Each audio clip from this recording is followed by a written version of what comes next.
Eto na, nabuo na si Stariray mga kaibigan. Sa wakas, dalawa na sila. Yan, konting himas na lang. So, quick update sa ating garage. Si Sprinter, nag-umpisa ng sunog nung linggo. Ayan, kaya nakabaklas yung dashpad. Nasunog yung kanyang wiper motor. Umusok, as in may maliit na apoy. Doon sa likod ng gauge. Nakikita ko nagre-reflect dito. So, sabi ko, hindi ko sasabihin kay misis na may nakikita na akong apoy. Pero umuusok na talaga siya. Para hindi lang magpanic. So, ayun na nga, pagbuklat ko, after ng simba, nakita ko yung wiper motor, sunog. Pero gumagana lahat eh. EPS gumagana, aircon gumagana pa rin. Sabi ko, ilaw gumagana, busina. Sabi ko, ano kaya yung nasunog? Yung pala, stuck up yung kanyang linkage ng wiper. So pag ginagalaw ko yung linkage, ang tigas. Eh siguro, natuunan ko to.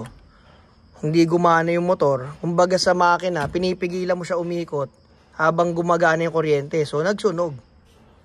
Ayun, nagdamay-damay, umusok ng puti. Buti may fire extinguisher mga kaibigan. Ito, nadamay niya yung sa may gauge. Nalusaw niya oh. Yung ilaw. Pero minor lang. Sobrang minor. Hindi ko pa kasi nagagalaw yung electricals nito. Doon pa lang ako sa body, sa wheels, sa brakes, sa clutch, sa interior. Yan, ito yung motor. Nasunog yung wiring niya. 1973 pa to. Buti na lang, may nakita akong kamuka. Ito yung nakuha ko. Yan. Meron online. 1,400 only. Diba? Hindi siya pang Toyota Sprinter, pero dito ako nag-base. 1, 2, 3. 1, 2, 3. Doon na lang ako nag-base. Tsaka naman sa totoo naman, yung mga owner nga, diba, wala naman talagang wiper yon kadalasan. Na built-in, so fabricated. Basta may wiper motor ka lang na working, yung latero na bahala mag-posisyon yan. Kasi ito naman, gumaganon-ganon lang yan. Yan. So kahit anong wiper motor, basta hindi sobrang laki, pwede mo yan i-convert.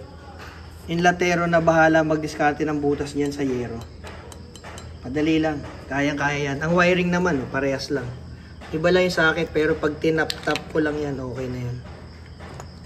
Yan. Mahalaga na gana yung wiper pag tag-ulan. So ito naman si Stariray. Nakabili ako rin online ng ibang parts. Ito, bago siya. Kaya may plate light na maayos. Yung tail lights, inisprayan ko lang ng clear coat. Yan. Yung paint, okay naman. Mabilisan lang hilamos.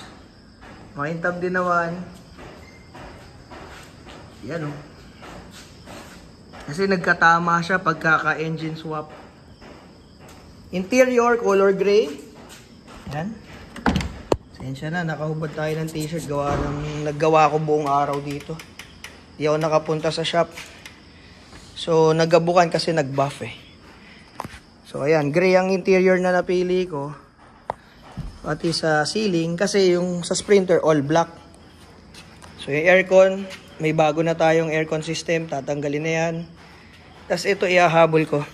Pero pinag-iisipan ko kung tan. Kasi parang bagay yung tan eh. Oh.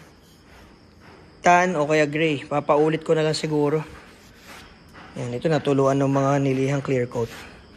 Nung binabuff kasi, walang salamin. Yan. Yung sidings, ayusin ko pa yung power window. Kaya hindi ko pa kinakabit yung sa driver side. Yan, quick update. Sa mga nagtatanong kay Stariray, yan. Ito na sila. Yung bumper, hindi ko pa kinakabit.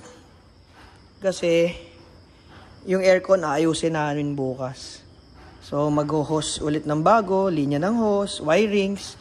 Tatanggalin din naman ulit tong grill. So, hindi ko na kinabit yung bumper.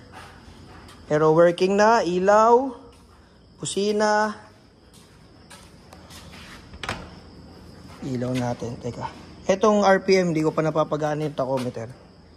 Pero, hazard. Ayan. Magana. Park light tayo. Headlights. Yun o. High and low. busina. Yun oh. Yan. So mahalaga yung mga warning lights. Signal. Yan. At yung busina. Okay na. Konti na lang. Sa makina naman ito, wala na tayong problema. Goods na goods. Sa clutch, goods din. Aircon na lang to. Tapos rehistro. And pwede na tayong tumambay ulit kasama si Stariray. Gusto ko matesting sa long ride yung bagong makina nito. Soon, papakita ko sa inyo yung bagong makina. Wag muna ngayon. Medyo magulo pa. Alright. O yan ang update sa ating mga projects. Kita ulit tayo. Bukas ulit. Bye-bye.